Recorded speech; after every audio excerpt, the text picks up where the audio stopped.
be lost to Aberdeen University as part of a £10 million cuts plan.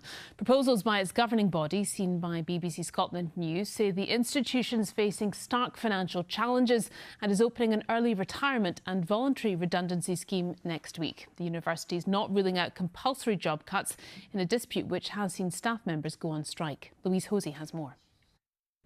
Like many of Scotland's universities, Aberdeen hasn't had its troubles to seek. On campus today, staff were shell-shocked after learning more than 100 jobs at the university are at risk. It says the cuts are needed as part of a £10 million saving plan. Staff have already taken strike action, angered by a refusal to rule out compulsory redundancies and what they say is a lack of consultation. Yeah, I mean, staff are devastated, they're emotional, they're angry, and they haven't been shown any rationale as to why this is happening. So yeah, it's an extremely difficult time for our staff. The university's principal said today the measures were painful but necessary. Yesterday the University Court made the decision that we needed to reduce our staff costs and set us a target of £10 million over the next 2 years.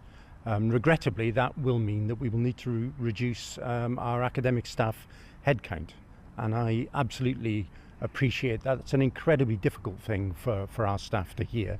Students here are concerned about what this all means for them. You want to cut costs, but then how are you going to get income if you've got no staff to teach students or names to attract people to come and study here? I'd love to see those decisions spread out as broadly as possible, not focused on faculty. I think faculty brings students. The lecturers and all the jobs are all really important to helping not only the uni but just the economy of Aberdeen in general.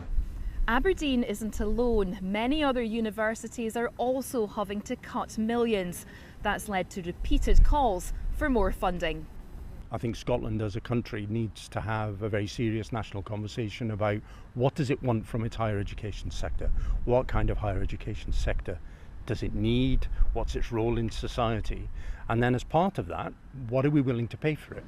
The Scottish Government has urged the university to consult with all interested parties and to look at the lessons learned from the Gillies report, commissioned after the severe financial situation at Dundee University. A voluntary severance and enhanced retirement scheme will start next week.